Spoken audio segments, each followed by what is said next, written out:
Governed by military dictatorship and suffering a poor human rights record, few countries seem to land themselves in and out of the international doghouse as often as the Union of Myanmar. But in recent years, it has vaulted to the fourth fastest growing tourism destination in the world. But what did I know about the superstitious country of 50 million people who belong to over 130 different ethnic groups? How did I know so little about Bagan, an ancient city made up of over 4,000 temples? When I travelled to Myanmar for the first time in May this year, I found the answers to my questions. Despite its rich history and ethnic diversity, Myanmar is to all intents and purposes a media black hole, outside the realm of economics and politics, of course. While in Yangon, I commented to a journalist friend that I was surprised at how little I knew about the country. He responded, "Yes, but I bet you know how to spell Aung San Suu Kyi perfectly." He was right. I did. His observation that the world's media interest in Myanmar was seemingly focused on, and therefore limited by, the actions and mistreatment of Suu Kyi fascinated me. Surely there's more to the country than politics. With Myanmar set to hold its first election in 2 decades in October or November, I wanted to experience the country for myself.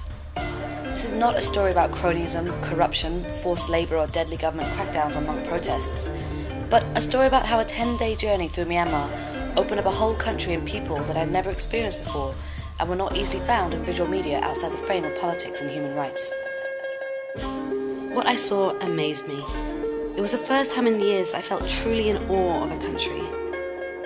I discovered that decades of isolation had preserved a culture and way of life that had not been polluted by fast living or globalization. Sitting by street-side stalls, I was fascinated by the droves of men wearing the traditional longis and the women and children wearing tanaka, a creamy paste derived from a sandalwood-like tree which they use as a natural sunblock. I found a peaceful and yet resilient population who had survived years of hardship, yet were always ready with a smile. I was amazed that their curiosity for the outside world was not tainted by the economic sanctions or the international tourism boycott that helped keep their country one of the poorest in Asia.